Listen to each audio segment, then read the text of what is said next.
Muy buenas tardes a todos, un gusto estar con ustedes. Vamos a dar comienzo al módulo 6 de este diplomado de climaterio. Recuerden que el siguiente miércoles tendremos el módulo 7, luego haremos una interrupción de 15 días porque tenemos el congreso de FLASOC en San Pedro Sula, con la cual obviamente ya invitamos a los que no pueden ir presencialmente que puedan inscribirse virtualmente. Va a haber una transmisión en directo de las 4 aulas con todas las conferencias. Así que bueno, vamos a dar comienzo. En este caso le damos la palabra a la doctora Miriam Negrín, que va a coordinar este módulo. Adelante, Miriam. Muchísimas gracias y bueno, pues bienvenidos todos los que están conectados y empezaremos con este módulo de sexualidad en la etapa del climaterio. Les quisiera pedir nada más, como algunas personas van tomando preguntas, que las pasen a través de la zona de preguntas y respuestas, no en el chat, para que podamos tratar de darle velocidad al terminar todas las presentaciones. Iniciaremos nuestro módulo con la presentación del primer profesor, el primer disertante, que es el doctor Eusebio Rubio. Voy a compartir la pantalla para dar si me permiten compartir pantalla, para poder presentarlo. El doctor Eusebio Rubio es toda una personalidad, es doctor en sexualidad por la Universidad de Nueva York, tiene postdoc en terapia sexual en Mont Sinaí, es director y fundador de la Asociación Mexicana para la Salud Sexual, AMSAC, autor y partícipe de varias publicaciones, por ahí lo encontrarán con publicaciones internacionales, profesor internacional universitario de maestría y doctorado de sexualidad y la UNAM. Bienvenido, Eusebio. Dejo de compartir para que empieces tu presentación. Gracias. Muchas gracias, Miriam. Muy honrado en esta invitación para participar en este seminario con los hermanos latinoamericanos. Hay muchas conexiones con muchos de los países y muchas experiencias agradables a lo largo de los años.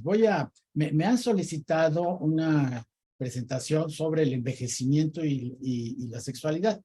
Entonces, por supuesto, el envejecimiento es parte de lo que contemplamos. Voy a empezar a compartir mi pantalla con la presentación que traigo, que por cierto, la pasé a la plataforma, de manera que toda la presentación la van a tener disponible por aquello de las referencias, porque las referencias, como es muy poquito tiempo, va a ser muy porque voy a compartir con ustedes estas cosas. La primera pregunta que se antoja importante es: ¿qué es el envejecimiento? ¿Qué pasa? ¿Por qué? Entonces, hay algunas respuestas que los gerontólogos nos han dado.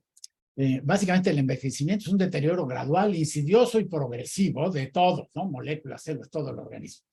Y la noticia más interesante es que el envejecimiento empieza realmente cuando se alcanza la madurez sexual, cuando ya estamos completamente listos en nuestro sistema reproductivo. De ahí para abajo empezamos a tener todo este proceso que, por cierto, bueno, cambia, varía en velocidad, varía en bastantes cosas.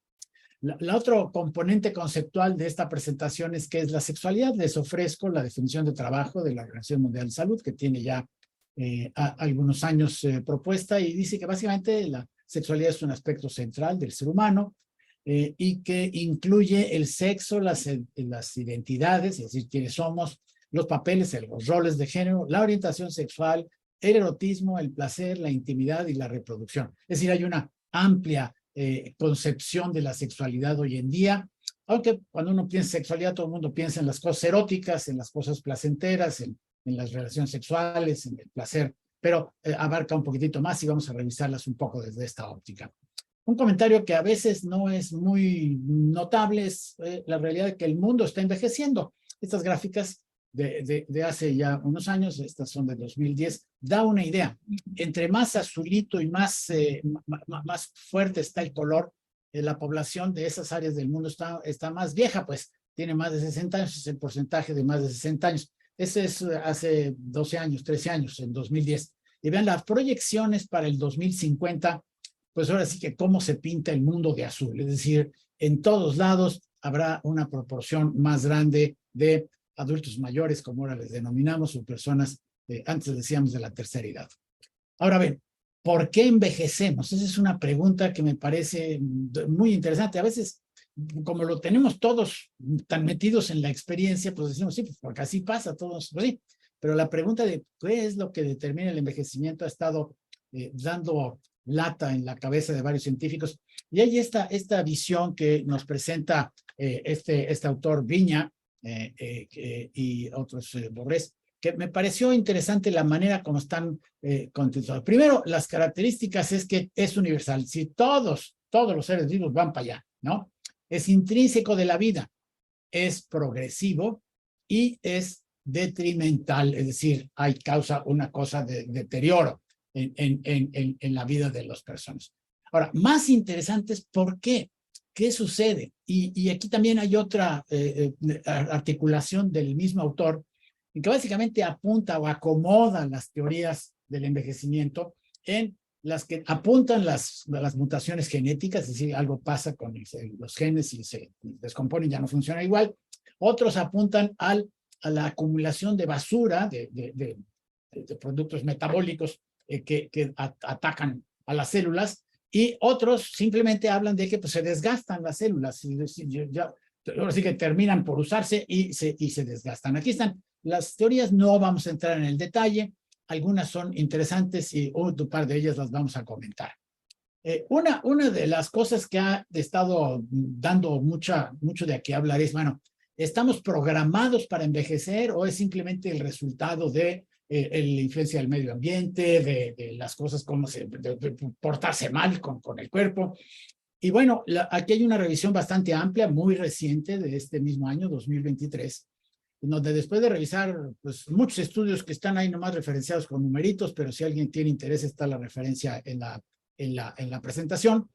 Y la conclusión de este grupo que revisa estos artículos y que hacen esta pues, revisión, no exactamente un metaanálisis, pero sí una revisión sistemática importante, es que la mayoría de los datos favorecen el envejecimiento programado. Es decir, estamos hechos para envejecer. Y algunos opinan que esta cosa de que estamos hechos para envejecer es en realidad una cosa que tiene una razón evolutiva. Es decir, imagínense que nadie envejeciera, pues no habría ningún chance para los que vienen abajo.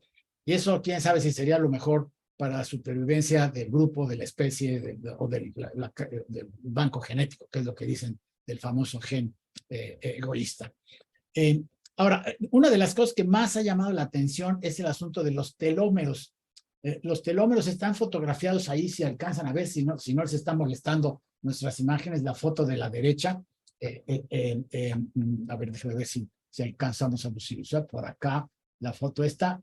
Ahí están, esos son cromosomas y los puntitos amarillos, esos son los telómeros, son unas extensiones de los cromosomas que tienen distintas dimensiones. Al principio se pensó que lo largo de los telómeros determinaban la longevidad de las especies, pero no, lo que demostraron recientemente unos autores, que está ahí referenciado el estudio, es que es la velocidad con la cual se acortan los telómeros, es decir, esas extensiones que tienen la función de evitar que los cromosomas se acomoden, se doblen mal, por decirlo de alguna manera, y eso se traduzca en los mecanismos moleculares que luego condicionan el envejecimiento. Todo el mundo reconocemos una cara vieja, porque ya no está igual que cuando estaba joven. No está tersa, no está extendida, no está bonita. Bonita en el sentido de la belleza, que es parte de las cosas que pues están asociadas con el estereotipo de la juventud y la belleza. Y hay algunos que se han puesto a buscar en dónde están las bases moleculares de estos cambios y apuntan a las modificaciones de producción de dos proteínas, una la proteína del colágeno y otra la elastina. Lo que apuntan es que por estos procesos celulares que no son eficientes en la duplicación celular y en la producción de proteínas, esto empieza a ser menos y menos eficiente, y consecuentemente aquí estoy anotando lo que pasa en los genitales, ya que es la plática sobre sexualidad. Pues entonces de tener tejidos flácidos y tener elásticos y con flexibilidad, tenemos tejidos rígidos, tenemos tejidos muy fibrosos, que es lo que pasa con el pene y el envejecimiento, que muchas veces produce dificultades con erección. Y pues estoy hablando puros ginecólogos, no tengo mucho que hablar respecto a lo que pasa con el tejido vaginal, en donde pues este deterioro y esta menor eficiencia también se traduce en mucho menos eficiencia del tejido. Y bueno, no somos aquí muchos neurólogos, pero lo que sucede con el sistema nervioso central es también muy notable, muy dramático. Y en el cuerpo, esto se traduce con una notable claridad en el desarrollo de fragilidad. Fragilidad entendida como la disminución de la capacidad de recuperarse de los traumas, de las agresiones, y que se traducen en los síndromes geriátricos que están aquí anotados en esta sección del dibujo, tomado, por cierto, este dibujo y algunas de las otras cosas que les mencioné del clásico de medicina interna, que es el libro de Harrison en la edición de 2012. Sabemos todos que hay una disminución en la producción hormonal. Estos son la testosterona libre en varones. Lo mismo, todo el mundo está consciente de que hay una modificación en la producción de estrógenos, en el caso de la mujer, y de testosterona. Y a lo mejor no todo el mundo tenemos familiaridad, pero también hay un incremento en los indicadores de inflamación. Es decir, aquí están las interleuquinas y la proteína C reactiva, como el promedio de esta concentración se va aumentando conforme van aumentando los años.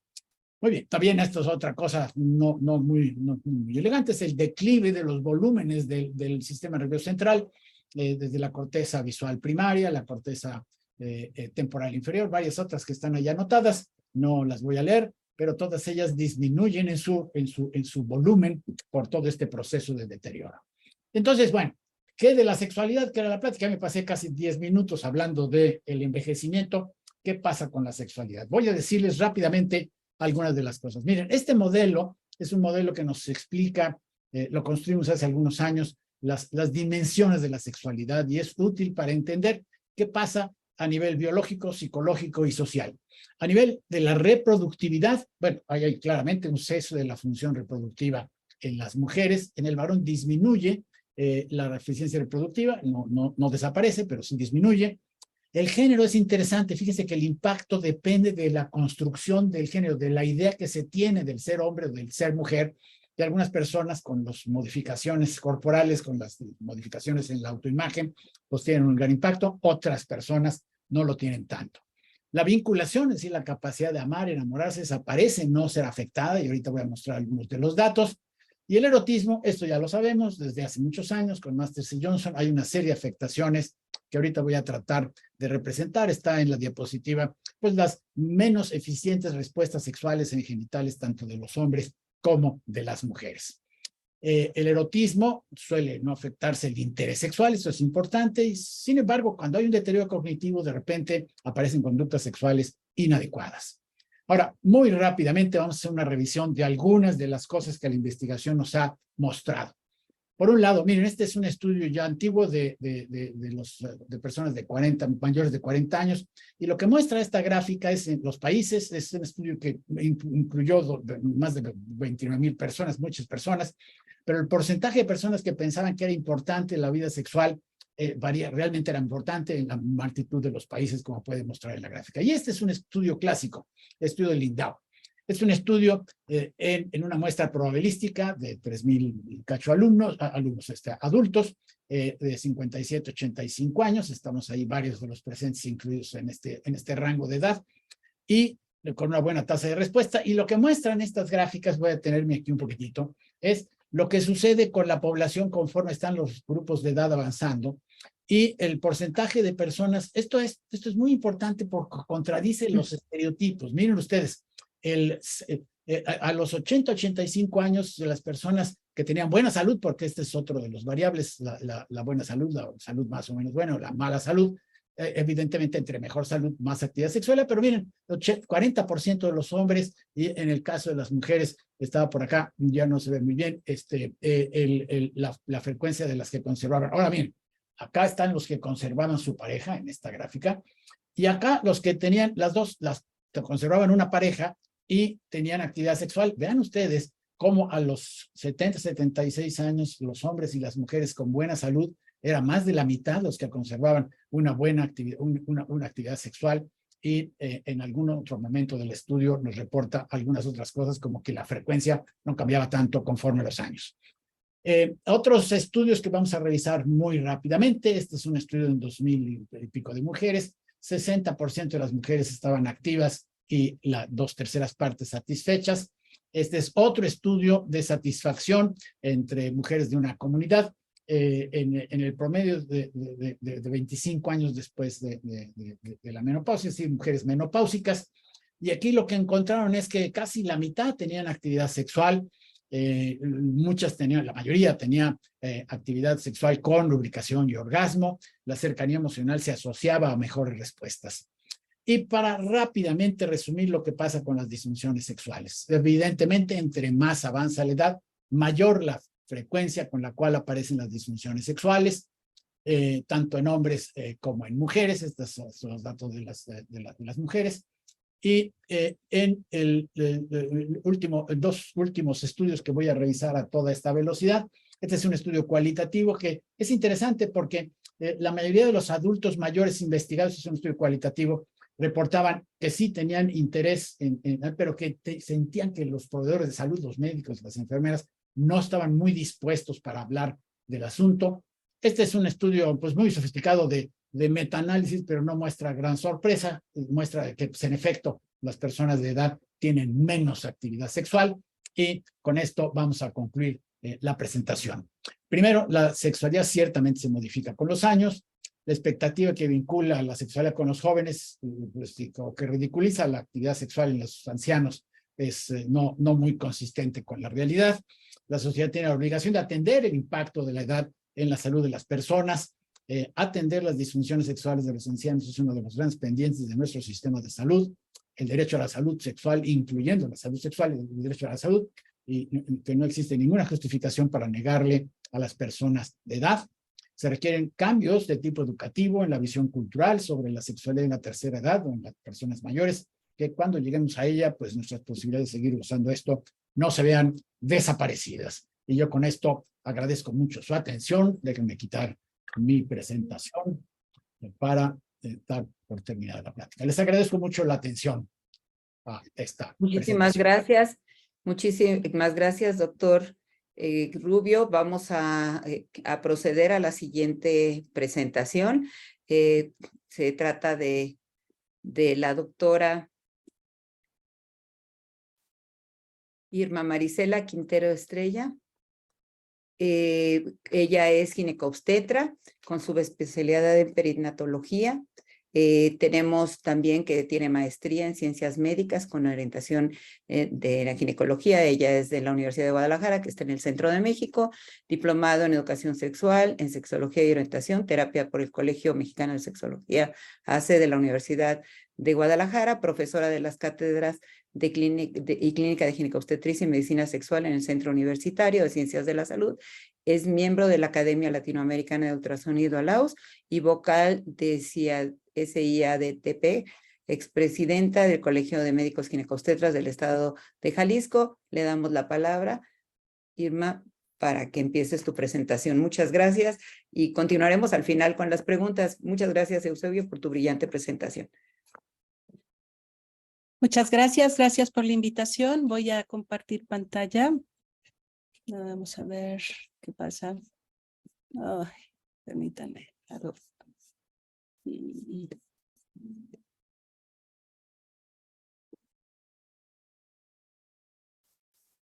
A ver, algo está pasando, permítanme.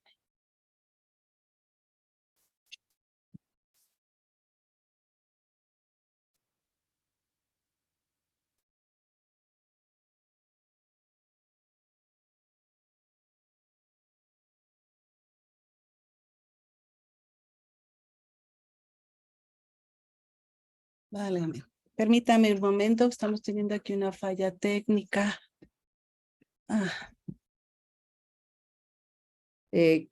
¿No puedes compartir tu pantalla? Sí, parece ser que está fallando. Está viendo aquí una falla técnica. Déjenme ver. Ya estoy aquí de nuevo. A ver.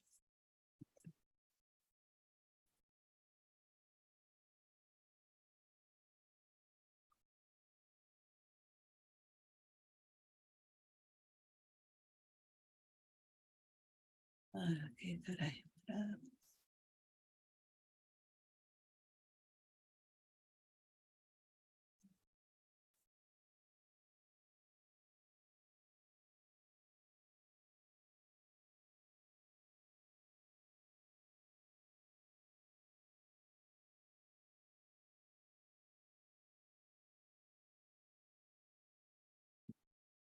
Si quieren pasar con el siguiente panelista para yo ver qué Perfecto. pasa, por favor. Me parece. Una disculpa por este problema técnico. No sé No, qué no hay pasa. problema. Pues vamos entonces a proseguir con la doctora Heidi Ortiz.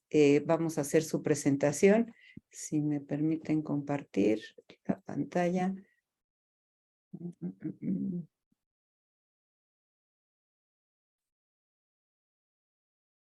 Muy bien, la doctora Heidi Ortiz es ginecóloga y obstetra, egresada del Instituto Nacional de Perinatología, con posgrado en reproducción asistida, Hospital Ángeles de las Lomas, y participante en las guías de sexualidad por el Colegio de Ginecología y Obstetricia. Heidi, te dejo la palabra. Sí, muchas gracias. Voy a compartir pantalla. Un segundo. ¿Sí ven mi pantalla? Sí, sí, se ve. Perfecto. Muy bien. Denme un segundito para ya iniciar nuestra plática. Bueno, les agradezco mucho la invitación a los organizadores de FLASOP. Vamos a empezar este tema. Me gustaría hacerlo de manera breve, concisa, que se lleven un buen mensaje. Fertilidad en el climaterio. ¿Por qué es importante abordarlo? Sobre todo por las tendencias en la actualidad. ¿A qué me refiero con eso? Las tendencias en la actualidad son unas tendencias a la alza, de búsqueda de embarazo en edades cada vez mayores. Esto pues también conlleva a ponernos a pensar o reflexionar sobre las tasas de fertilidad que se presentan y que van en decremento conforme vamos aumentando en edad.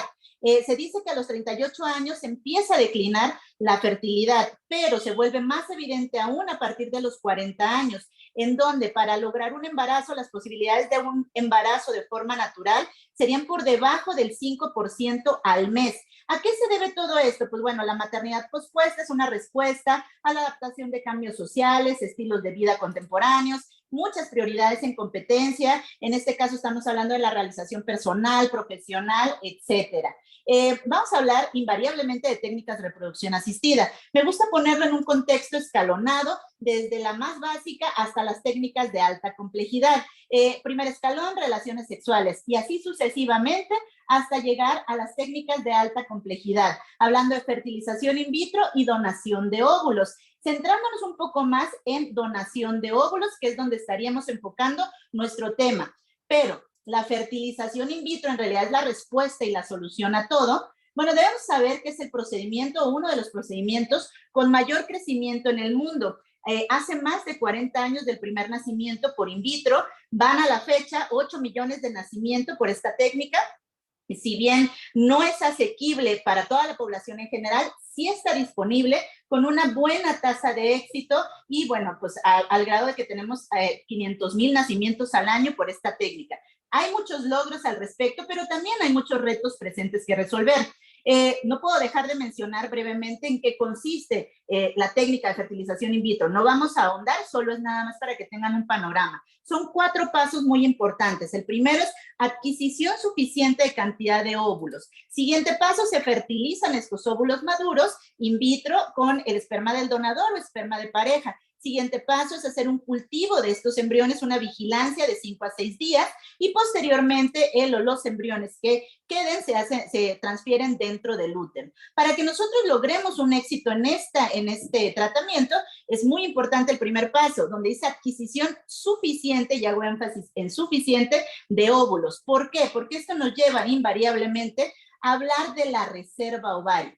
¿Qué es la reserva ovárica? Pues bueno, es la cantidad de óvulos que tenemos disponibles en la mujer en un momento determinado. La reserva ovárica está determinada desde el nacimiento. Se dice que aproximadamente al nacimiento tenemos 1 millón de óvulos. Para el primer ciclo menstrual estamos hablando de unos 400,000. Al llegar a los 30 años ya va en 200,000 óvulos y así sucesivamente la depleción va siendo progresiva a lo largo de los años hasta que ya no tenemos más. ¿Cómo puedo evaluar esta reserva ovárica? Pues bueno, las pruebas de reserva ovárica se dividen en marcadores bioquímicos y marcadores morfométricos. Vamos a iniciar con los marcadores bioquímicos. Entre ellos tenemos FSH, estradiol, inhibina B y hormona antimuleriana. El estradiol basal en la actualidad ya no se utiliza como valor único para evaluar reserva ovárica, siempre se utiliza acompañado de basales de FSH, porque se dice que cuando hay ciertas dudas con respecto a la basal de FSH, una elevación temprana es también característica de una baja reserva ovárica. Tenemos la inhibina B, que en general ya se ha mostrado que es más un indicador de actividad ovárica más que de reserva ovárica. Entonces, en la actualidad estos dos, estradiol e inhibina B, no se utilizan de forma, pues vamos a decir, diaria para valorar reserva ovárica. No así FSH y hormona antimuleriana. La hormona antimuleriana es una glicoproteína dimérica que se produce exclusivamente en las células de la granulosa de los folículos antrales y preantrales. Ahorita regresamos a los marcadores morfométricos. Vamos a hacer un poquito más de hincapié en esto. En la actualidad comentaba yo que las que más se utilizan para medición de reserva es antimuleriana y folículo estimulante. La hormona antimuleriana es importante mencionarla también porque no es dependiente de gonadotropinas, por lo tanto, se mantiene mucho más estable. Aquí podemos tener como un comparativo entre inhibina B, inhibina A y antimuleriana. Se mantiene relativamente más consistente entre ciclos menstruales, más aún que la FSH. Y aquí el dato más importante, es mucho más sensible para reserva ovárica la medición de hormona antimuleriana. Volviendo ahora sí a lo que significan los marcadores morfométricos. Nos referimos finalmente a unas mediciones ultrasonográficas por ultrasonido endovaginal del volumen ovárico y el conteo de folículos antrales. En la actualidad, el volumen ovárico ya no se utiliza por la gran variabilidad que había inter e intraciclo y una baja sensibilidad. Nos quedamos con el conteo de folículos antrales. El conteo de folículos centrales, como les comentaba yo, se utiliza un ultrasonido endovaginal. Aquí tenemos una imagen de un ovario con tercera dimensión, en donde se ponen en diferentes colores los folículos. Para fines de reserva ovárica, la tercera dimensión no tiene ventaja con respecto a la 2D. Entonces, ¿qué es lo que debemos contar? Pues los folículos que están entre 2 a 10 milímetros en cada uno de los ovarios. Para hablar de baja reserva, por conteo de folículos, tiene que haber menos de 4 folículos por ovario. Puntos clave que quiero que se queden de reserva ovárica es la hormona antimuleriana y el conteo de folículos centrales al momento son la forma más sencilla, sensible y específica para medir reserva ovárica. Y aquí otro dato muy importante, la edad sigue siendo el mejor predictor o el más fuerte de éxito reproductivo, incluso aún más que la reserva ovárica. Eso es con respecto a reserva ovárica, pero los puntos claves de una baja reserva ovárica, pues bueno, nada más son los cambios en los marcadores bioquímicos, a la alza la FSH, mayor a 9 unidades internacionales o mayor a 25 cuando ya hablamos de falla ovárica, hormona antimuleriana a la baja, menos a 1 nanogramo, y el conteo de folículos centrales, menos de 4 folículos por ovario. Esos son como los puntos claves. Hablamos de reserva ovárica. ¿Hay algo que se pueda hacer para mejorarla? Pues bueno, vamos, aquí le piqué mal. Entonces, ¿se puede mejorar la reserva ovárica? Con respecto a esta pregunta, que es una pregunta rutinaria entre los que nos dedicamos a la cuestión reproductiva, pues bueno, hay muchos artículos o algunos estudios que se han hecho alrededor del mundo que mencionan terapias regenerativas, ya sea con inyecciones intraováricas de plasma rico en plaquetas o inyecciones de células derivadas de médula ósea para mejoría de células germinales ováricas y generar un nuevo proceso que le han nombrado neoovogénesis. Sin embargo, estos estudios al momento son experimentales, son cohortes pequeñas, resultados limitados, hay una mejoría relativa en los parámetros de hormona antimuleriana y FSH, pero no así en tasas de embarazo o tasas de, mayor reclutamiento de folículos. ¿A qué se debe este éxito, pues digamos, relativo de estas nuevas terapias? A un principio muy básico, no se pueden reclutar ovocitos que no existen, que es justo lo que hablábamos en el primer paso que mencionamos de la fertilización in vitro, la cantidad suficiente de óvulos. Entonces, si estamos hablando de cantidad, tenemos también forzosamente que mencionar la calidad. La calidad del óvulo. La calidad del óvulo está directamente relacionada con edad. A mayor edad, menor calidad del óvulo. ¿Y a qué me refiero con la calidad? Pues bueno, dentro de todo esto es a la competencia genética, que se puede afectar en las diferentes etapas del desarrollo ovocitario. Hay una falla o una pérdida en la reparación del DNA con unos consecuentes errores mitocondriales, etcétera. Me gusta ejemplificar también esto con una imagen que me parece pues bastante explicativa. Aquí tenemos 4 imágenes que son micrografías compuestas. Estos son usos meióticos. Tenemos en el color verde los microtúbulos y en el color rojo tenemos la cromatina. Son fotos en la parte superior en edades entre 20 a 25 años de mujeres, bueno, en ciclos ováricos naturales.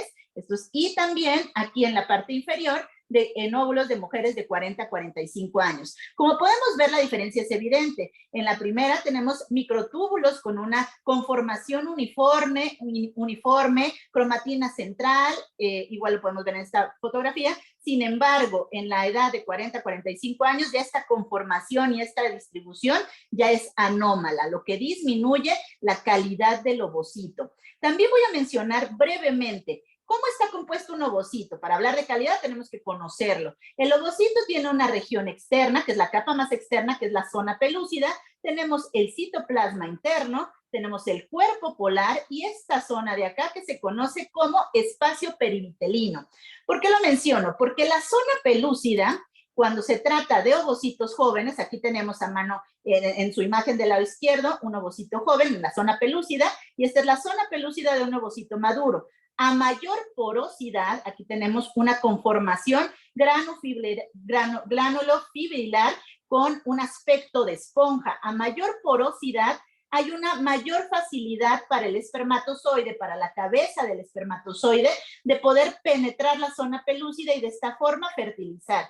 Cuando tenemos un ovocito maduro, la conformación ya no es como de esponja, ya no hay esta porosidad, la zona pelúcida se vuelve endurecida y a mayor endurecimiento de la zona pelúcida hay una menor tasa de embarazos. Esto con respecto a la zona pelúcida, pero no solo se evalúa eso, también, bueno, aquí tenemos un ovocito, en la foto de la izquierda es un ovocito joven, foto derecha, ovocito maduro, y podemos ver este espacio que yo les mencionaba, que es el espacio perivitelino, compacto, pequeño, cuando se trata de un ovocito joven. No así en un ovocito maduro, en donde este espacio se ve aumentado de forma importante, el cuerpo polar de hecho se ve lejos, entonces esta característica también, el tener un espacio perivitelino amplio, disminuye la calidad ovocitaria con la consecuente pérdida de la fertilidad. Bueno, ya hablamos de cantidad, hablamos de calidad, y bueno, en estas mujeres que se encuentran en transición a la menopausia y demás, pues, ¿qué se puede ofrecer?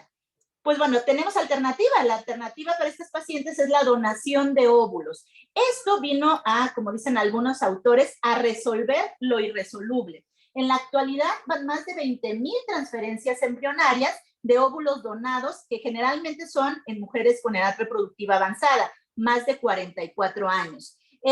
Esta donación de óvulos se puede realizar en cualquier mujer prácticamente que tenga útero sin patología, sin importar edad, ya sea en ausencia de ovarios o cuando hay falla ovárica también. Se sabe que las tasas de recién nacidos vivos con un embrión transferido de un óvulo donado son por arriba del 50%, que si nosotros, aquí hay una pequeña gráfica que lo ejemplifica, si nosotros usamos óvulos donados en mujer mayor de 45 años, las tasas son elevadas, tasa de nacido vivo. En cambio, comparamos con óvulos propios, pues bueno, vemos que hay una franca diferencia.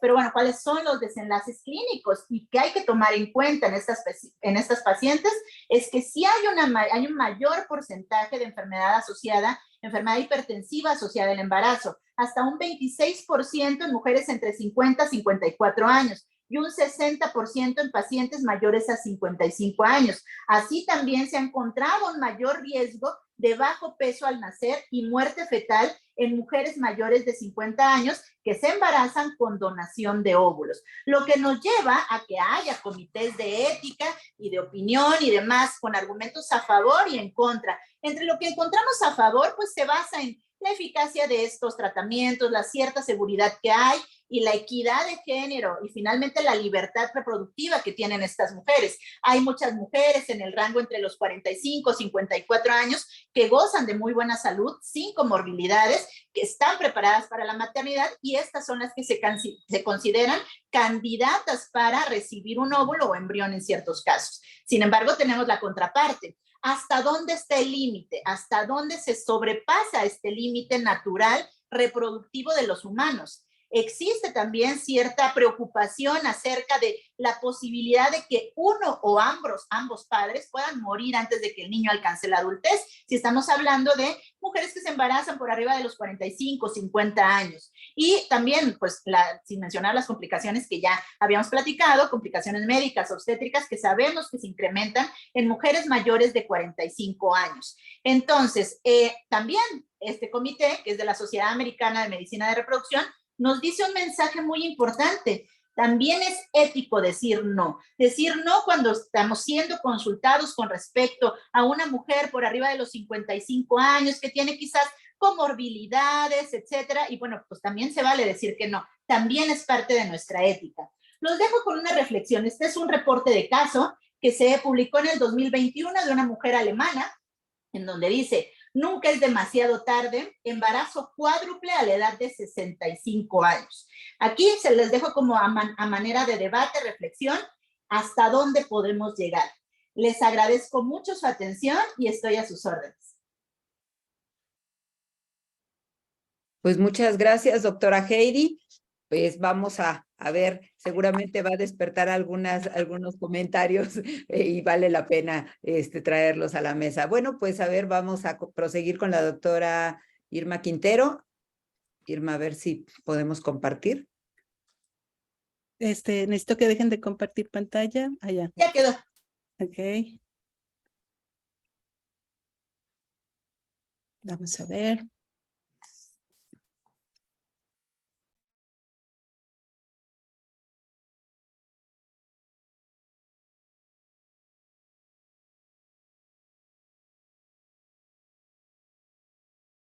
Vamos a ver, ¿ya se está viendo?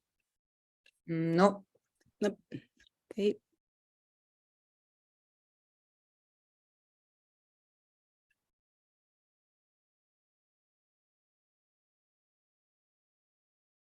¿Quieres que yo ponga las? Sí, mira, te la envié para Sí, poder sí, solventar para poderla. esto. Perfecto. Sí, Entonces, déjame, te va a compartir ahorita para poner la presentación. sí, y yo te voy pidiendo que me la vayas pasando. Perfecto. Uy.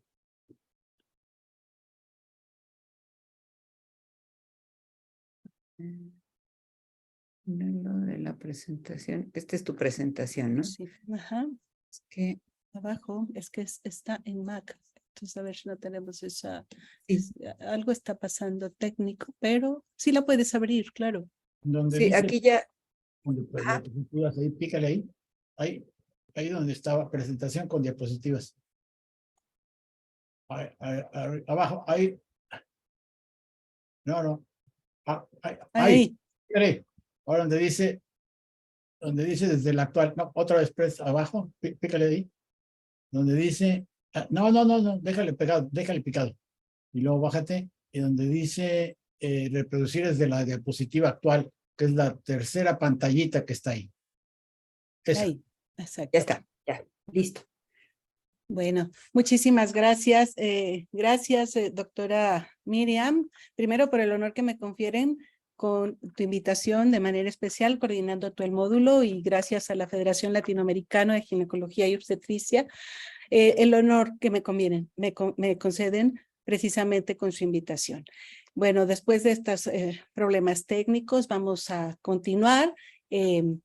La charla que me ha pedido que aborde precisamente son disfunciones sexuales en el climaterio y cuál es el papel de nosotros los ginecólogos.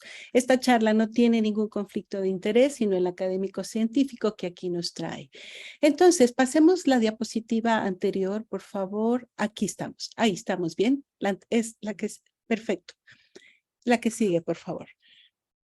Gracias. Bueno, para poder hablar precisamente de disfunciones sexuales, y voy a tomar como una continuidad precisamente de lo que nos acaba de expresar el profesor Eusebio Rubio, ahora tendríamos que hablar de este estado de bienestar físico, emocional, mental y social relacionado con la sexualidad y no solamente la ausencia de enfermedad, disfunción o incapacidad. Es importante tener presente este concepto para luego poder hablar de las disfunciones. Por favor. Entonces, ¿qué pasa con la sexualidad en el climaterio? Vamos a ver. La sexualidad se encuentra influida por los cambios biológicos, ¿sí? Los socioculturales y los psicoemocionales. Fíjense bien lo que acabo de decir.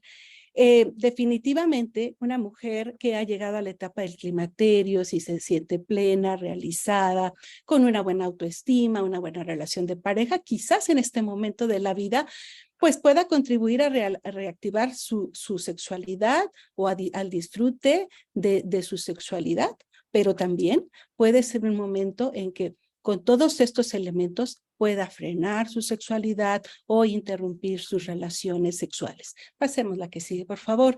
Entonces vamos empezando con esta primera premisa, esta reflexión. La capacidad y la efectividad de la respuesta sexual no se limita por la menopausia, y acabamos de verlo ampliamente en el tema anterior de envejecimiento, pero sí va a estar condicionada por los factores biológicos.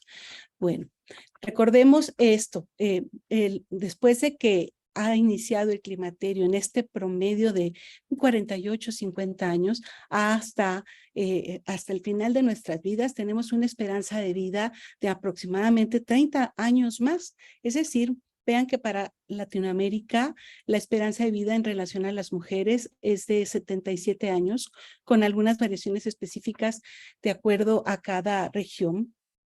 Sin embargo, de manera general, sí podemos decir que nos quedan alrededor de 30 años, que lo ideal es que los tengamos con una buena calidad de vida. Y la sexualidad es parte de esta calidad de vida. Pasemos la siguiente, por favor. Vamos a recordar este esquema porque nos va a servir para hablar de las disfunciones. El modelo trifásico de Helen Kaplan, en donde ella nos hablaba de 3 fases fundamentales: deseo, excitación, orgasmo, o deseo, vasocongestión y mioclonía. Bien, el modelo de Kaplan precisamente sentó las bases para el entendimiento de las disfunciones sexuales, para que posteriormente pudiésemos decir disfunciones de la fase de deseo, de la fase de excitación y de la fase de orgasmo, y que después se acuñaran como el deseo sexual hipoactivo, la disfunción lubricativa y la anorgasmia. Estos términos también están tendiendo a cambiar y es importante que hoy los mencionemos. Pasamos la siguiente, por favor. Otro clic, por favor. Entonces, veamos. En las disfunciones sexuales femeninas, le damos otro clic, por favor, para tener las dos a la vez.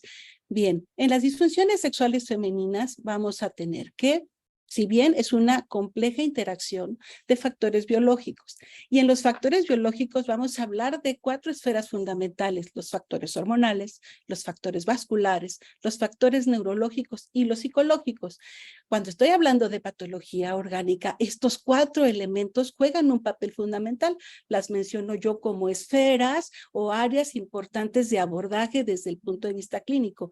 Desde luego que puede haber etiología en otros ámbitos relacionados con las disfunciones, pero estas 4 esferas son fundamentales. Desde luego que la esfera psicoemocional y los factores socioculturales también juegan un papel muy importante, de acuerdo con lo que les dije hace un momento. Todo esto puede tener un efecto negativo significativo sobre la salud sexual femenina y su calidad de vida. Vean algunas estadísticas. En realidad, tenemos mucho que hacer en relación a la investigación de las disfunciones sexuales, con estudios que cada vez tengan mucho más poder estadístico. Pero bueno, aquí tenemos esta revisión que nos habla de las disfunciones sexuales femeninas de manera general, cómo se presentan los trastornos del deseo, las disfunciones orgásmicas, los trastornos de la excitación y los trastornos del dolor. Y por ahí les puse un asterisco de 12.3% que mencionaba el estudio del 2008, el estudio PRESIDE, y luego el WITSES que nos hablaba de un 13% para las disfunciones de deseo. Hoy sabemos que el impacto principal de las disfunciones sexuales, que van a estar sobre todo en la fase de deseo, en la respuesta de excitación, pueden ascender a aproximadamente al 40% en todo el mundo. Pasamos la que sigue, por favor. Y bueno, vamos a recordar un poquito porque voy a hablar de los nuevos términos que están basados. En 2013, el DSM-5 hace una propuesta de nueva terminología que se basa precisamente en modelos de la respuesta sexual que fueron publicados con anterioridad, prácticamente desde el año 2000. La primera fue la doctora Rosemary Bason, en donde eso nos planteaba que la respuesta sexual femenina es un tanto diferente, que podemos hablar de una respuesta más que lineal, un modelo circular, donde las mujeres necesitamos para una relación sexual, pues necesitamos razones para el sexo, necesitamos sentirnos motivadas y esto nos lleve a una predisposición o a una receptividad a la relación sexual. Después de esto vendrán la evaluación del contexto, pensamientos psicológicos para poder llegar a esta sensación subjetiva de excitación. Y entonces el planteamiento aquí es que deseo y excitación prácticamente van a ir a la par para que finalmente se desencadene la respuesta biológica o la respuesta de lubricación. Pasemos la siguiente, por favor. Era necesario tomar esta parte introductoria de los modelos generadores para entender ahora los nuevos términos. Si bien el DSM-5 hace este planteamiento, todavía seguimos teniendo publicaciones también con la otra terminología. Entonces ahora vamos a hablar que la primera disfunción que se menciona aquí, el trastorno de interés excitación sexual femenino, aceptado en sus siglas como TIES, ¿sí? Fusiona precisamente las disfunciones de deseo y la de excitación para plantearlas como una sola. Y luego, en las disfunciones de dolor, incluye precisamente a las disfunciones que conocemos como vaginismo, dispareunia y algunas otras alteraciones de dolor como la vulvodinia, en un grupo llamado trastornos de dolor génito-pélvico penetración. Y luego finalmente el trastorno orgásmico femenino. Es importante conocer estos nuevos términos. Pasamos la siguiente, por favor. Y también dale otro clic, por favor, Miriam. Gracias. Un clic más.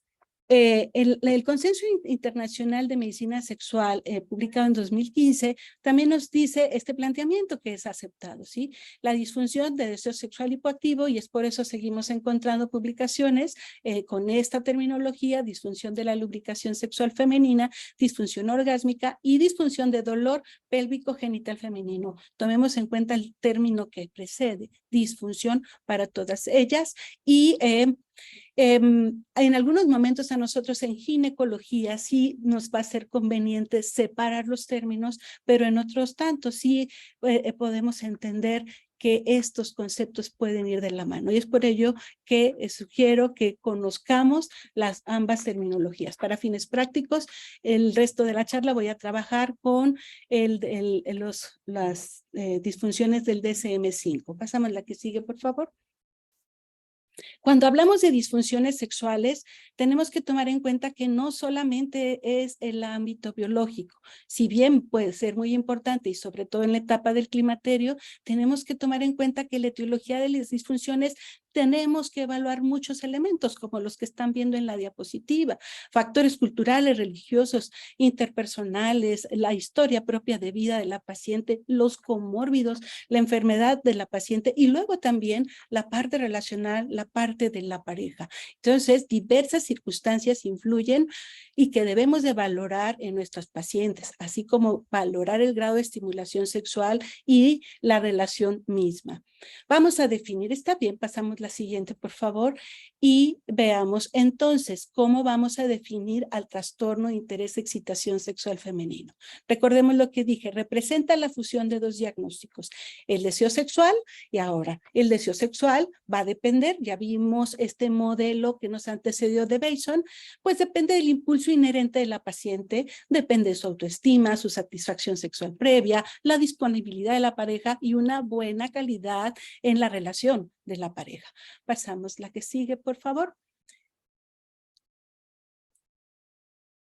Y bueno, entonces, para decir que tenemos un trastorno de interés de excitación sexual femenino, el DSM-5 propone que hablemos que el interés o la excitación sexual es escasos en una mujer que se ponen en evidencia ante una atracción mínima por la relación sexual pudiera considerarse como tal. El DSM-5 propone que por lo menos la paciente tenga o note este cambio en su atracción por la relación sexual o su interés por la relación sexual, que es más correcto, en los últimos 6 meses. Sin embargo, el consenso internacional, cuando hablamos de disfunciones sexuales femeninas en este sentido, y sobre todo hablando del climaterio, podríamos considerar 3 meses. Y aquí lo más importante es que provoque ansiedad a la paciente, le preocupe que está presentando este problema o esta dificultad en el deseo y la excitación. Pasamos a la que sigue, por favor. Tomemos en cuenta nuevamente, como les dije, una amplia variedad de factores que pueden contribuir a la disminución de la libido. Tomemos en cuenta los factores socioculturales, los factores interpersonales y, desde luego, los biológicos. Todos deben de ser tomados en cuenta para la evaluación de nuestra paciente. Bien, la adelante. Miren, por ejemplo, cuando estamos hablando desde la esfera, las 4 esferas que les mencioné, factores neurológicos, cardiovasculares y endocrinos y psicológicos, vean cómo los tenemos aquí. Tendríamos que tomar en cuenta muchas de estas patologías que pueden estar asociadas al trastorno de interés de excitación sexual femenino. Y entonces no solamente pensar que la menopausia sea la causa directa, como ya les mencioné, y tenemos que tomar en cuenta, por ejemplo, estos factores, estas causas, desde el punto de vista orgánico. Vamos a considerar que la mayoría de los casos son de origen multifactorial, por lo tanto, el manejo y el abordaje deberá de ser multidisciplinario. Pasamos a la que sigue, por favor. Considerar que si la paciente tiene algún comórbido, pues posiblemente también está tomando algunos fármacos y los medicamentos también pueden influir en la respuesta del deseo y la excitación, algunos como los que ven en este listado. Bien, seguimos. Y bueno, ahora hablando del impacto directo de las hormonas en el climaterio, si bien sabemos que hay una declinación progresiva de la producción estrogénica o de los niveles séricos de estrógenos, además sabemos que los estrógenos son importantes en el mantenimiento de la función del epitelio, de las células del estroma, de los músculos, del tropismo nervioso, pues esto va a tener su impacto desde luego en qué está sucediendo tanto a nivel general, donde tenemos esta función estrogénica, como a nivel genital. Ahora bien, está bien definido que cuando hay niveles séricos por debajo de 50 picogramos por mililitro de estradiol es cuando podemos encontrar clínicamente la asociación de los síntomas que se presentan en el aparato urogenital y su repercusión con la respuesta sexual. Bien.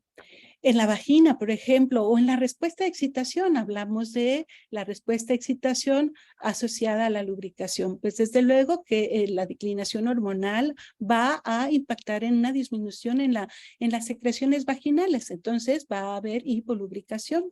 La comparativa sería de una producción aproximada de 3 a 5 gramos por 4 horas a 1.4 gramos por 4 horas. Esto finalmente se va a traducir también que en el momento de la relación sexual haya un incremento en el tiempo de latencia en la respuesta lubricativa, es desde el inicio del juego precoital y la aparición de la lubricación. Todos los elementos que conocemos de clínicos o de los modelos de la respuesta sexual en el estado de preorgasmia o en la fase de meseta, como el efecto de tienda, hay una menor movilidad del cérvix y del útero, una menor ampliación del canal vaginal y su rectificación, y esto hace también que la respuesta de orgasmo se vuelva también más lenta. Pasemos la siguiente. Entonces ahí vimos un impacto. Ahora bien, los niveles de estrógeno bajos, dijimos, pues van a originar cambios en la función sexual con impacto en los tejidos vulvovaginales y en el piso pélvico. Si hay hipolubricación o hay dificultades para lograr la lubricación, entonces también la paciente puede quejarse en consulta que está teniendo dispareunia, o bien donde venga a la aparición del ya aceptado término síndrome genitourinario de la menopausia. Veamos la que sigue, por favor. Entonces, estos dos elementos que vimos, dispareunia y el síndrome genitourinario de la menopausia, cuando lo vemos asociado a dolor, lo vamos a englobar ahora en la otra disfunción, trastornos de dolor genitopélvico por penetración y principalmente en la menopausia a la dispareunia y a los cuadros, algunos cuadros de vulvodinia. Vemos la siguiente y, por ejemplo, dentro de los típicos casos que nos pueden comentar en la consulta es la dispareunia que presenta la paciente justo en el momento de la penetración, la cual llamaremos dispareunia introital, que hoy día podemos entender que la dispareunia introital también puede deberse a estos cambios que se suceden a nivel urogenital asociados con una inflamación neurogénica vulvar y con piso pélvico hiperactivo. Y bueno, esto no me voy a entretener mucho en razón de tiempo. Veamos que la sequedad vaginal, el dolor y el disconfort en la actividad sexual, el sangrado postcoital y los síntomas urinarios, pues van a estar precisamente fuertemente asociados al síndrome genitourinario de la menopausia y que, bueno, tendríamos también que abocarnos a su manejo. Pasamos, la que sigue. Y entonces ya estoy terminando el abordaje diagnóstico de las disfunciones sexuales, cómo podríamos hacerlo en esta etapa del climaterio, que es nuestro papel como ginecólogos y la orientación que podemos dar. Es necesario hablar de una historia clínica ginecosexológica en donde hagamos una buena anamnesis detallada de la expresión del deseo y el interés en la sexual de la paciente. ¿Cuál es la educación de la paciente en sexualidad? ¿Cómo está su historia erótico-afectiva relacional? Porque estos son elementos que pueden darnos una pauta importante, clave. Exploración física completa es muy importante. Recuerden que el manejo también debe ser multidisciplinario cuando tengamos que buscar algunas otras patologías y algunos exámenes de laboratorio que nos pueden ser útiles, los tienen aquí en la diapositiva, como perfiles hormonales, prolactina, estradiol, testosterona, etcétera. Pasamos la que sí, por favor.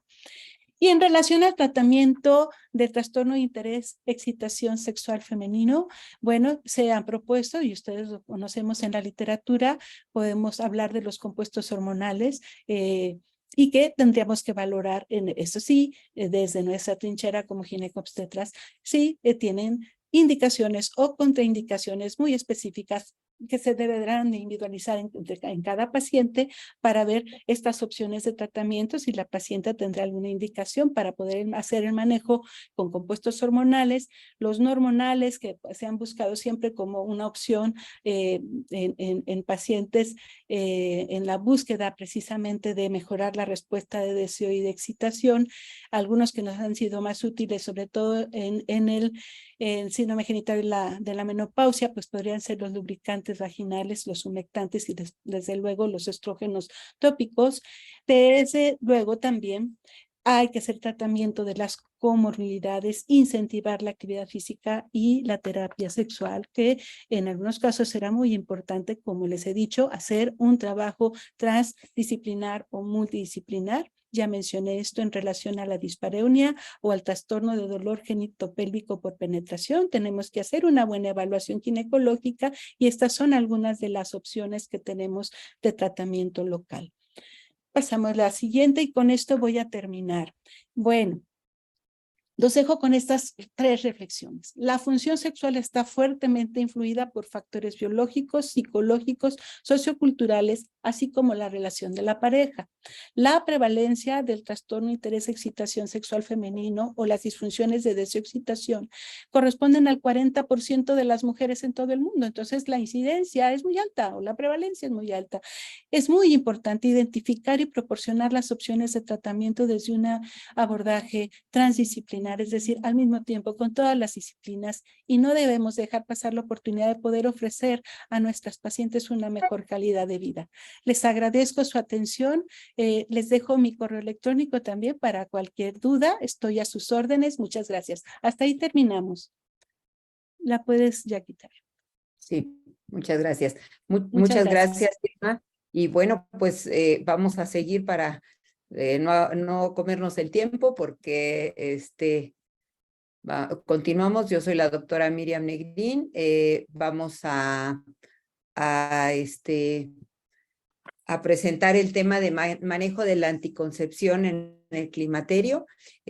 Yo soy ginecobstetra, trabajo en varios temas, pero en especial interés en cuestiones de sexualidad y menopausia. Entonces, aquí entrando ya de lleno, diríamos que en muchas ocasiones como médicos nos da la duda de qué paciente requiere y cuál no requiere anticoncepción, porque hay muchos mitos. Hay mitos como el decir que una paciente que ya está en una etapa perimenopáusica, pues ya no se va a poder embarazar, o que esta paciente va a tener problemas si llega a utilizar un método anticonceptivo tal o cual. Entonces, vamos a traer la evidencia. Sabemos que el envejecimiento en esta tabla del envejecimiento reproductivo de la mujer, esta parte de la transición de la menopausia temprana es la temporada en la que la mujer empieza a tener ciclos de manera irregular. A veces puede caer en ciclos largos, ciclos cortos. Entonces es muy difícil para una mujer saber en ese momento cuándo es fértil y cuándo no, sobre todo cuando está utilizando métodos no muy seguros. Pero vamos a ver la evidencia. En realidad, de los 40 a 44 años de edad, tenemos el 5% de posibilidades de embarazo, aunque algunas estadísticas puedan decir que el 4 y otras decir que el 7, no es 0. Entonces, esta mujer puede embarazarse. Si no lo desea, pues es una tragedia. Y de 45 a 49 años de edad, del 2 al 3% de posibilidades de fertilidad. En una estadística de Estados Unidos, en población general, dicen que un embarazo no deseado tiene una tasa aproximada del 49% de estas. El 48% son mujeres de 40 a 44 años de edad, precisamente del grupo de edad del que estamos hablando, estas mujeres en la transición de la menopausia. Pero a pesar de eso, solo el 24% de estas mujeres no van a utilizar un método anticonceptivo. Entonces tienen los riesgos de tener un embarazo en edad avanzada, que ya la doctora Ortiz había platicado un poco de estas comorbilidades que pueden suceder, y cuando suceden por cuestiones de que la mujer se decidió embarazar por métodos de fertilización asistida, pues bueno, claro que tiene que saberlo, pero también si se embaraza de manera espontánea, que ella sepa que los riesgos son mayores. Hay mayor frecuencia de abortos, diabetes, preeclampsia, hemorragia posparto, placenta previa, más incidencia de cesáreas en este grupo poblacional, y también mayor morbilidad fetal. Tenemos más alteraciones cromosómicas, parto pretérmino, bajo peso al nacer y óbitos. Entonces, claro que tenemos que dar una consejería anticonceptiva adecuada. Actualmente, ya más mujeres en esta edad, 40, 45 años de edad, prefieren utilizar los métodos de larga duración, inclusive la anticoncepción permanente, que antes no. Antes las mujeres decían, no, pues a esta edad mejor uso condón, preservativo, al fin que tengo pocas posibilidades de embarazarme, pero la seguridad de este método no es tan efectiva. Entonces tenemos que remitirnos a los criterios médicos de elegibilidad de la OMS, que son tan válidos para una mujer joven como para una mujer que está en la etapa perimenopáusica. Podemos decir que cualquier mujer a cualquier edad podría utilizar cualquier método que quisiera, pero más bien nos tenemos que enfocar más en las comorbilidades que tengan. Estas mujeres en la etapa perimenopáusica tienen más riesgo de hipertensión, diabetes, cáncer.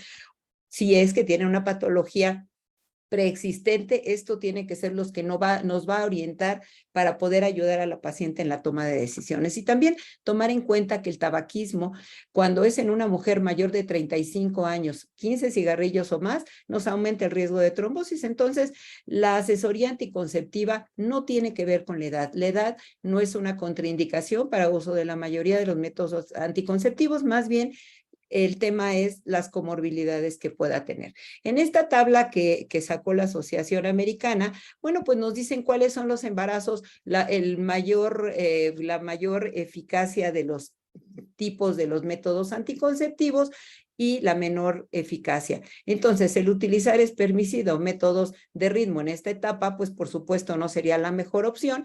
Y nos dice también que todos los métodos hormonales combinados, sea pastilla, parche, anillo vaginal, tienen la misma seguridad y eficacia. Entonces tenemos que asesorar a nuestra paciente en base un poco a esta evidencia científica de cuál es su riesgo y qué es lo que la paciente quiere pues tomar de decisión.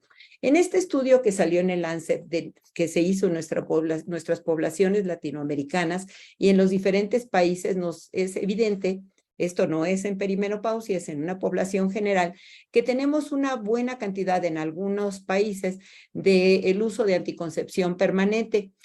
Y los demás que tienen más frecuencia, más porcentaje de uso, son los de corta duración.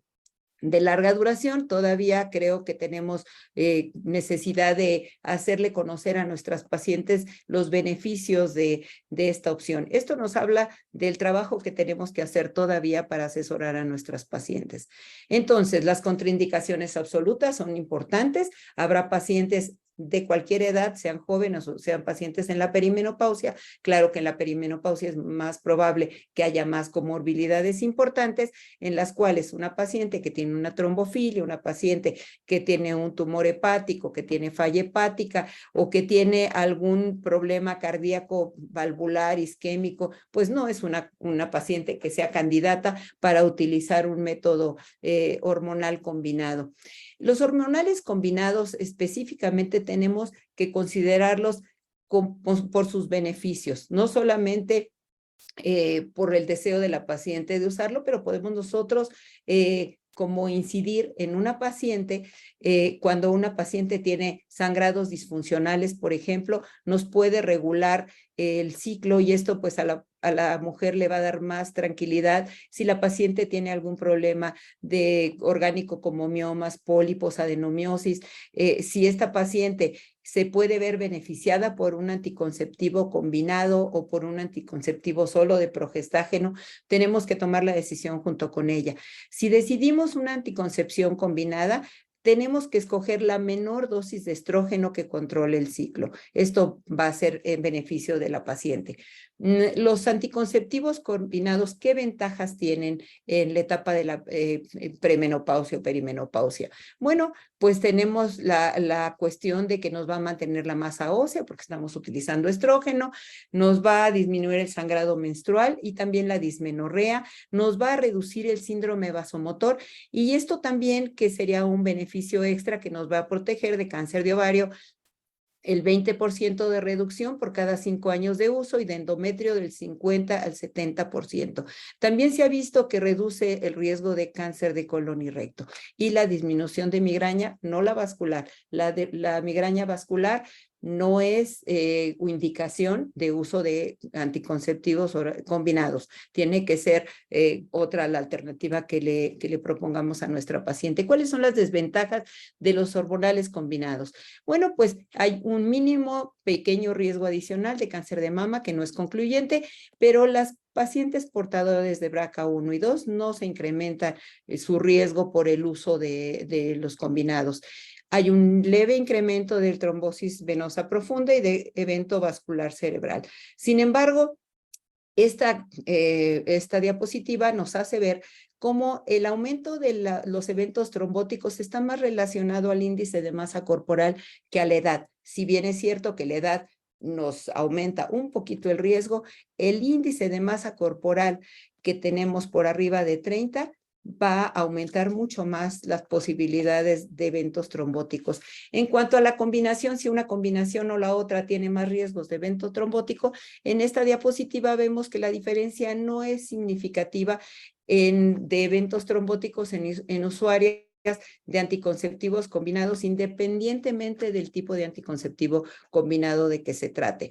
Y con respecto al cáncer, bueno, pues aquí nos vuelven a hacer notorio que entre más uso se tenga de anticonceptivos combinados, vamos a reducir el riesgo de cáncer de ovario y de cáncer de útero. Y en cáncer de mama, pues prácticamente no es significativo el riesgo. Los anticonceptivos de larga duración, que decíamos que son los que deberíamos de sugerirle un poquito más a nuestra paciente, o los definitivos en esta etapa, en todo caso, bueno, pues nos van a reducir la cantidad de sangrados y el riesgo de cáncer endometrial, sobre todo cuando es el dispositivo de levonorgestrel de 52 miligramos. Y el dispositivo de cobre, bueno, pues también es una alternativa adecuada, nada más que la paciente no tenga problemas de sangrados abundantes ni dismenorrea, sabiendo de antemano que su falla puede pues llevarnos a un embarazo ectópico, y la aplicación pues implica riesgo de perforación e infección, que es un riesgo muy bajito, ¿no? Con los anticonceptivos, que solo son de progestágenos, pues en pacientes que llegan a tener acné o cefaleas, a lo mejor no les va a gustar mucho la opción. ¿Qué hay con respecto a la anticoncepción permanente? La salpingoclasia, sobre todo la que se extirpa mayor cantidad de trompa, se ha visto que es protectora hasta en el 40% de cáncer de ovario. Entonces, es una invitación para proponer la extirpación de la trompa cuando hagamos salpingoclasia y también cuando hagamos histerectomía debido a esto. ¿Cómo vamos a discontinuar el método anticonceptivo? Esta es una pregunta muy importante. ¿Cómo le voy a quitar? Y creo que en la sesión del módulo 4 hubo algunas preguntas sobre este tema, pero no las contestamos porque teníamos esta presentación. Y ahí va la respuesta. Cuando una paciente está utilizando un dispositivo de progestágeno tipo implante, el DIU de levonorgestrel o anticonceptivo oral progestagénico, bueno, pues vamos a poder solicitar, cuando está entre los 50 y 55 años de edad, una determinación de FSH. Si la FSH está por arriba de 30, podemos continuar el método por un año más y después suspender sin necesidad de volver a hacer otra determinación.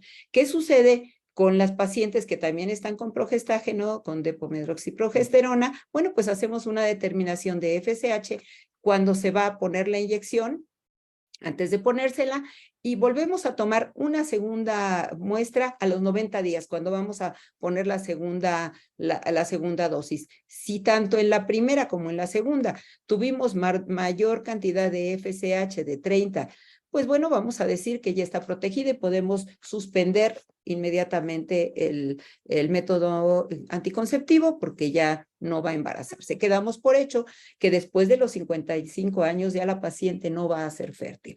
¿Qué pasa con los combinados? Con los combinados es otra historia. Tenemos dos alternativas de cómo resolverlo.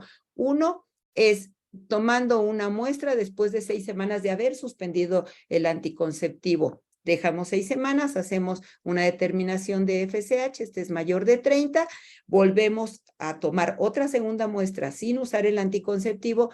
1 o 2 meses después persiste arriba de 30, porque recordemos que en esta etapa a veces puede tener como la fotografía del momento elevada la FSH y después ya la tiene baja y pues ahí nos podemos llevar a una sorpresa. Pero si ya tenemos 2 determinaciones que son arriba de 30, vamos a decir que ya tenemos 0 posibilidades de que se embarace, podemos suspender el anticonceptivo. La otra alternativa es, en el periodo de descanso de 7 a 14 días de intervalo libre de hormona, hacemos una determinación de FSH.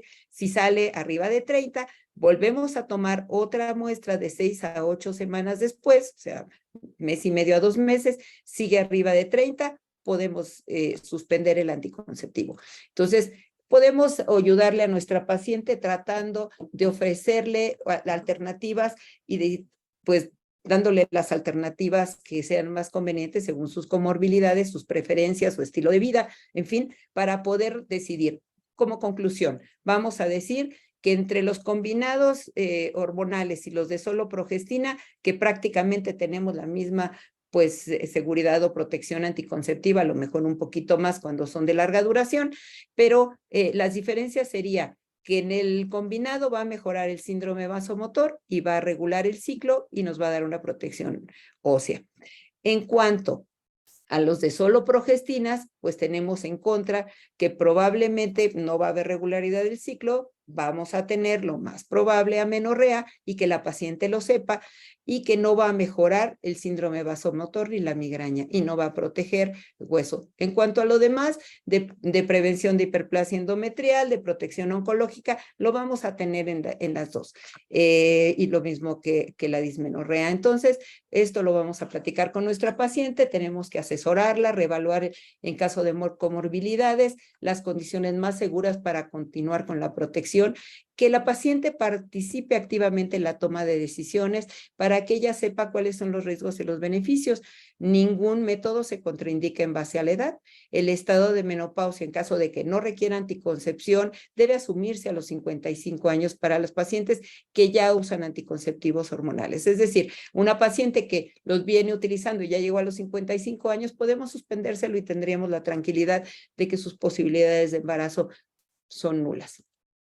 Muchísimas gracias y vamos a proseguir con las preguntas. Entonces vamos a ver qué preguntas tenemos por acá.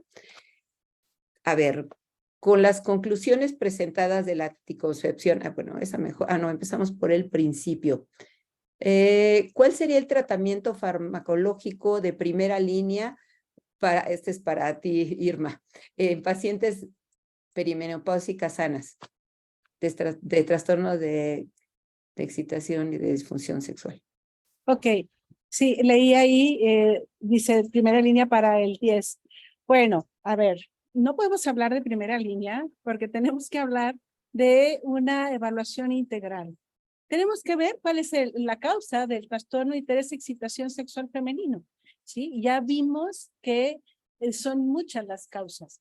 Entonces, si tendríamos que ver primero si la disfunción o el trastorno de interés y excitación sexual es solamente debido a esta disminución o a esta declinación hormonal. Si así fuera, casi siempre cuando va a haber este impacto en el deseo es porque los niveles estrogénicos realmente ya están muy bajos. No sería tanto en la perimenopausia, en donde todavía se mantiene aún mejor la respuesta. Recuerden que vimos incluso cuando los niveles hormonales van declinando y cuando tenemos menos de 50 picogramos, incluso va a haber una respuesta, más bien un impacto a nivel genital. En relación a la respuesta del deseo, pues tendríamos que pensar si también hay una disminución importante de los niveles de testosterona. Pero tomen en cuenta si la paciente no es hipertensa, no es diabética, no es cardiópata, está tomando algún medicamento. Entonces ahí es donde vamos a pensar cuál es el tratamiento y cómo lo vamos a dirigir. Por ejemplo, podría decir, las enfermedades crónico-degenerativas inician o hacen su aparición a partir de los 40 años. Entonces es muy posible que tengamos una paciente que ha llegado a la menopausia y sea diabética. ¿Y qué pasa con la diabetes? Si la diabetes está bien controlada, posiblemente no tengamos tantos problemas. Pero ¿qué creen? El comórbido más frecuentemente asociado a la diabetes es la depresión. Y entonces, ¿la paciente también tiene depresión? Y luego, si la paciente está crónicamente descompensada, y aquí tendríamos que dar una charla de diabetes y disfunciones sexuales, porque ¿qué pasa con la diabetes? Pues que la diabetes también va a afectar los sistemas precisamente de las terminaciones nerviosas a nivel genital y a nivel vulvar. Y podemos tener asociadas trastornos de dolor genitopélvico penetración, podemos tener problemas de lubricación. Entonces no podemos hablar de un medicamento de primera línea porque tenemos que individualizar cada caso. Muy bien, muchas gracias. Vamos a ver, Eusebio, querías también participar en la respuesta. Y espero que no sea demasiado disruptivo mi participación, pero miren, como sí ya tenemos unos años en este campo, hemos visto la evolución. La primera especialidad que reconoció las disfunciones sexuales fueron los psiquiatras. no los ginecólogos, interesantemente. Deberían haber sido los ginecólogos, fueron los psiquiatras. Y eso le dio una como predominancia a las clasificaciones psiquiátricas, que yo creo que hoy en día deberíamos de tomar conciencia todos los que estamos en otra posición. Yo casi soy psiquiatra, pero no soy. Soy especialista en salud mental, sí, doy clases de psiquiatría, pero no soy psiquiatra. Soy experto en medicina sexual. Y ahí hay un problema. La clasificación del DSM-5 es una clasificación psiquiátrica que todo el mundo sigue, todo el mundo publica, porque, sobre todo por cuestiones económicas en Estados Unidos. Pero esta modificación que hicieron, fíjense nada más las confusiones que genera. Nada más ahorita en esta pregunta es un buen ejemplo. Porque eso no es una sola disfunción. El argumento fundamental fue el argumento de que las mujeres no diferencian bien el deseo y la excitación. Eso lo publicaron.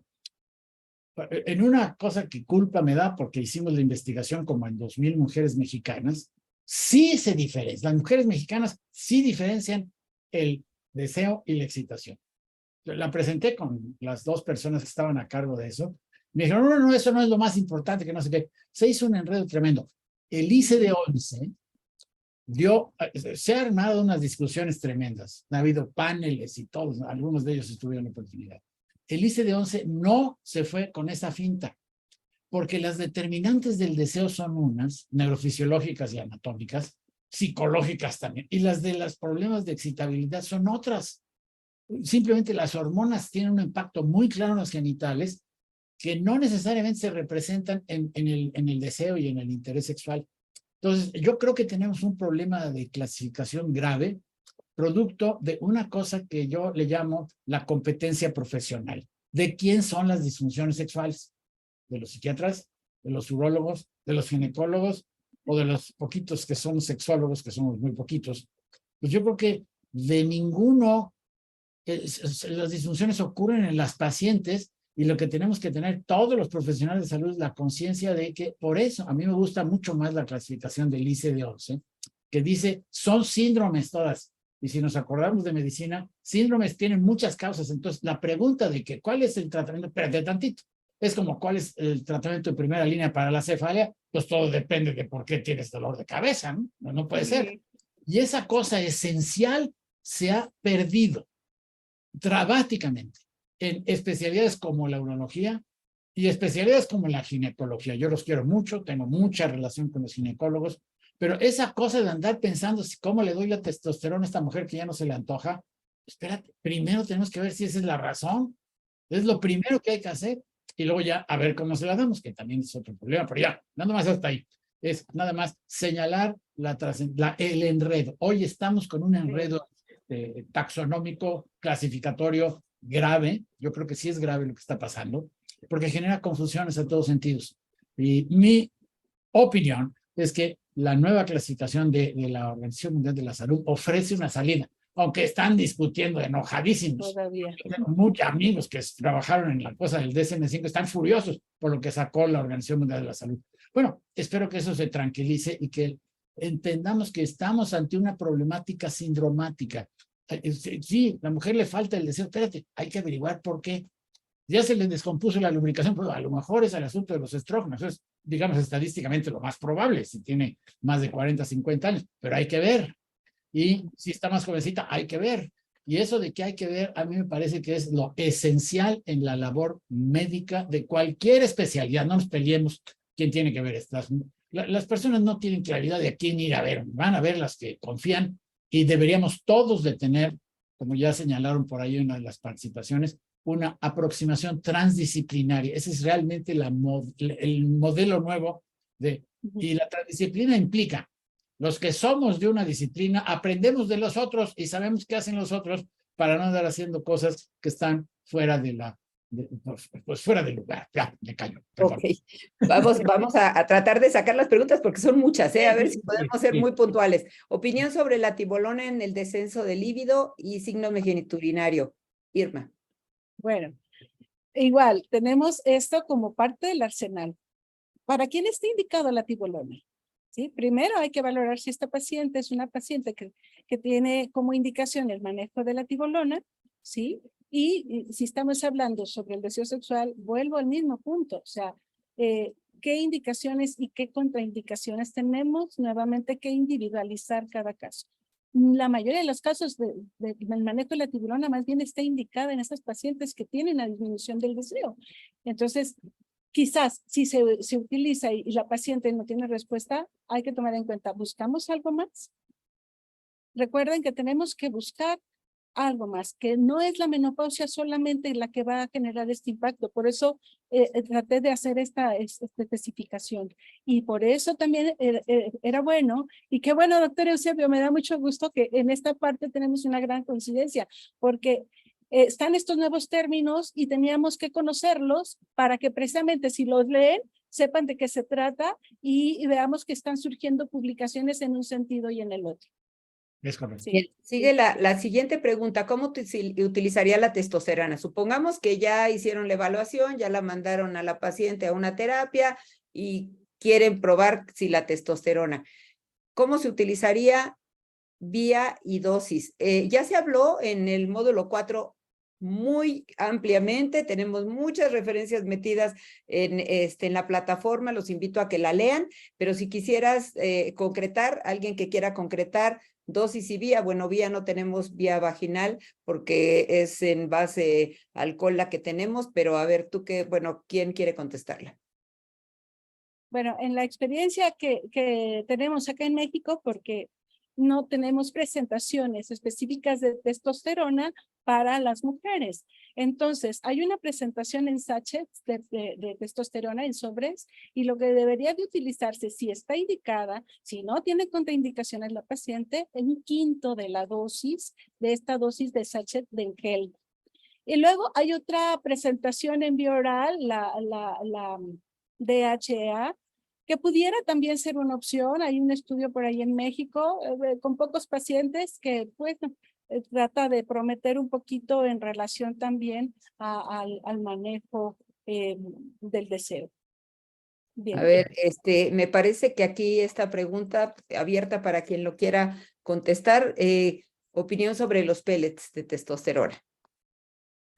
Yo opino, es uno de los fraudes más elegantes que se les ha ocurrido hacer a la paraindustria médica. Así, con esos términos. Al principio yo estaba sorprendido, me llovían los pacientes de compañeras y compañeros ginecólogos que los ofrecían. Luego me puse a documentar. Hay documentación de la Asociación Ginecológica Americana de que no lo recomienda por la sencilla razón de que no están regulados. Entonces todo el mundo, lo voy a decir con toda claridad, con el nombrecito de hormonas bioidénticas, ya seducen a dadores y receptores. Y yo ahí sí he tenido experiencia, como no sabemos cuánta dosis le están poniendo con el pellet, porque no sabemos, porque son todas cosas medio paramédicas, así, no muy reguladas. Algunas personas tienen todos los efectos colaterales, tienen con efectos androgénicos exagerados, otros no les hace nada, pero es una verdadera complicadísima circunstancia por la falta de regulación. Esa es exactamente mi opinión. No soy ginecólogo, no uso pellets, pero sí veo el efecto de eso. Y además, pues está la documentación de la opinión de varios organismos reconocidos que dicen aquí lo que hace falta es regulación. Y a mí, cuando me dicen que una molécula es idéntica a otra, que esa es bioidéntica, pero son iguales, pero una es bioidéntica, eso a mí ya no me convence. Porque, pues, A ver, Heidi. Químicas. Vamos a ver. Ortiz. A ver, sí, Heidi. A pesar de que no se ve mi imagen, estoy acá en otro dispositivo hablando y viendo la imagen. Ahí te ves, sí te ves. Ya te vemos. Muy bien. Pues nada más ahondando un poquito de lo que comentó el doctor Eusebio, en cuestiones de reproducción tampoco usamos nosotros pellets, o sea, sí se debe de tener una normativa, me parece un poco más eficiente en estas cuestiones en México y en algunos otros países. La FDA y la COP, la Sociedad Americana de Ginecología y Obstetricia, sí tienen una postura con respecto al uso de los pellets y también recomendaciones y áreas en donde poner énfasis, ¿no? En sangrados uterinos anormales, en algunas otras situaciones. Ahora estamos hablando del solo testosterona. De todas maneras, pues bueno, sí creo que puede tener, en algunas pacientes se ven muchos beneficios, sin embargo, creo que tenemos también medicamentos ya regulados, con dosis establecidas, que sabemos cuál es la absorción, que no necesariamente tienen que ser pellets. A ver, Irma.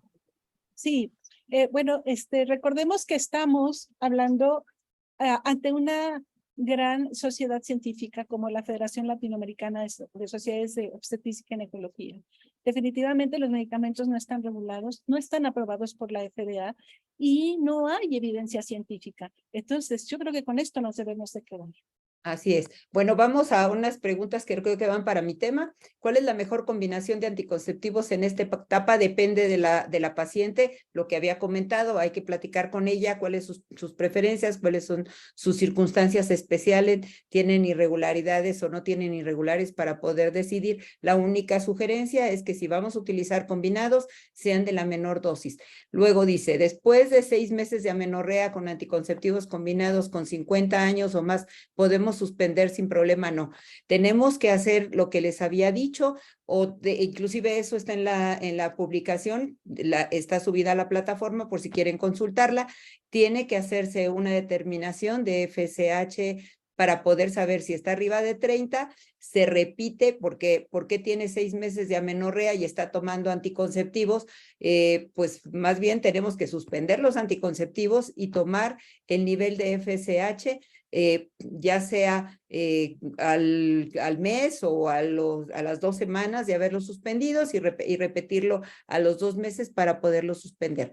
Con las conclusiones presentadas en la anticoncepción, por sus beneficios se recomienda más la anticoncepción combinada, vuelvo a lo mismo, depende del caso, no podemos generalizar. El control de FSH debe hacerse en pacientes sin anticonceptivos. Si la paciente tiene 55 años, ¿es necesario hacerla? No. A los 55 años ya consideramos que la paciente no tiene riesgo de embarazo.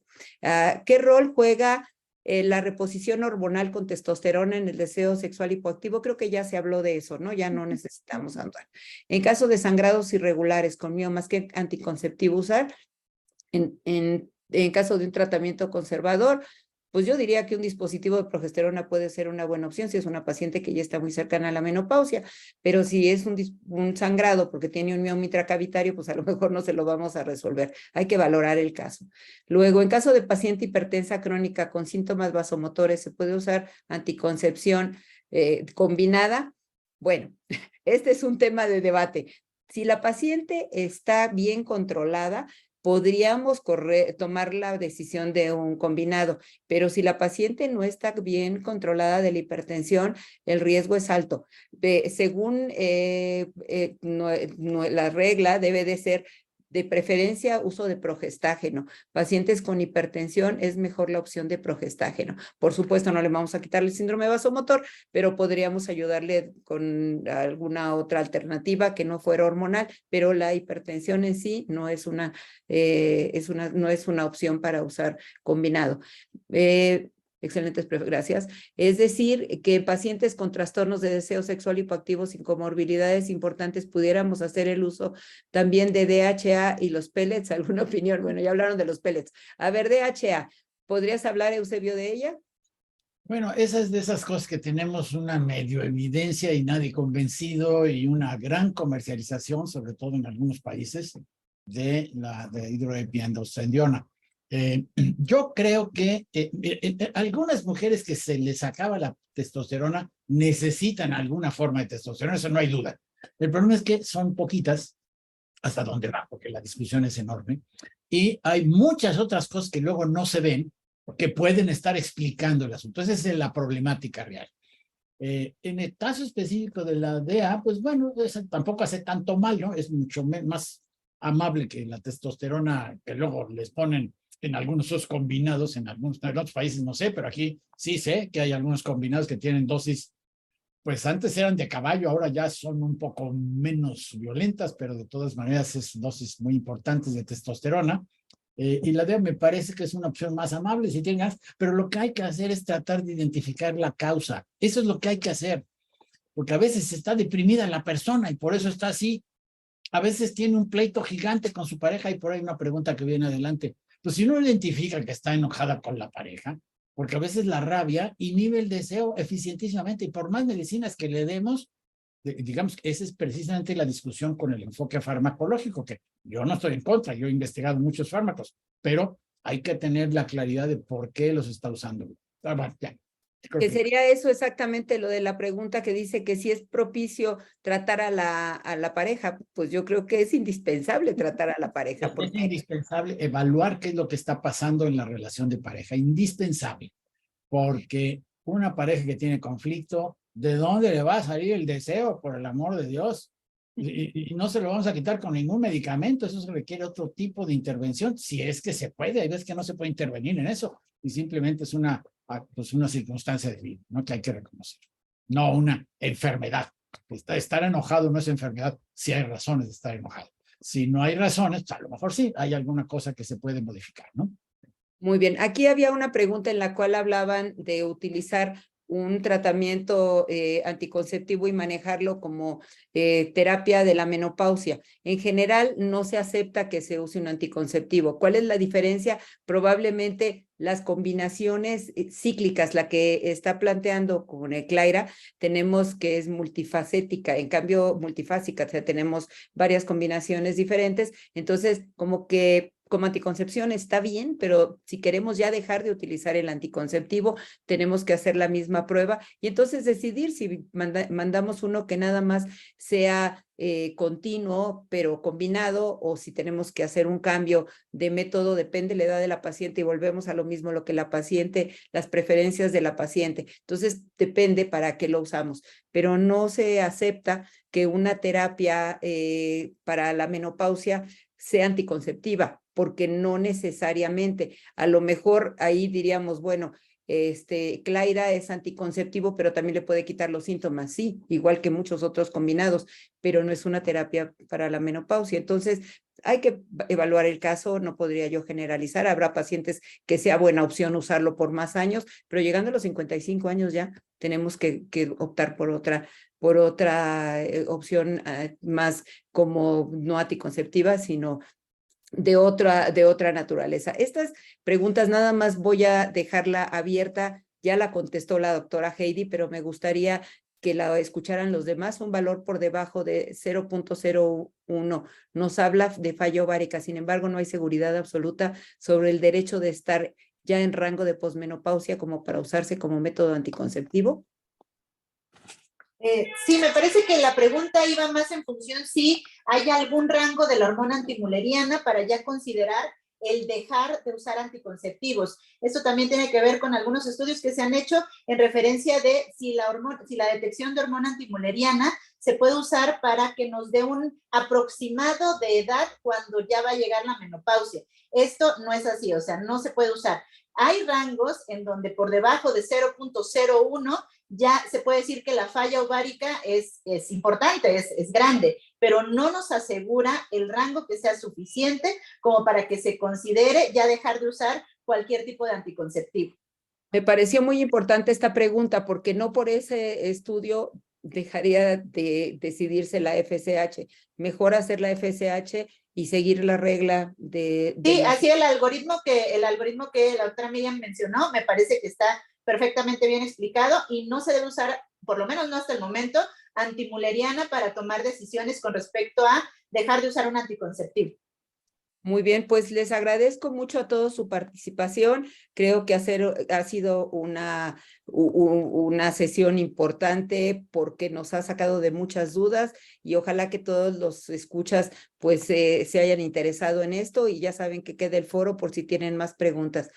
Muchísimas gracias a la Federación Latinoamericana y al doctor Erramuspe por su organización. Gracias.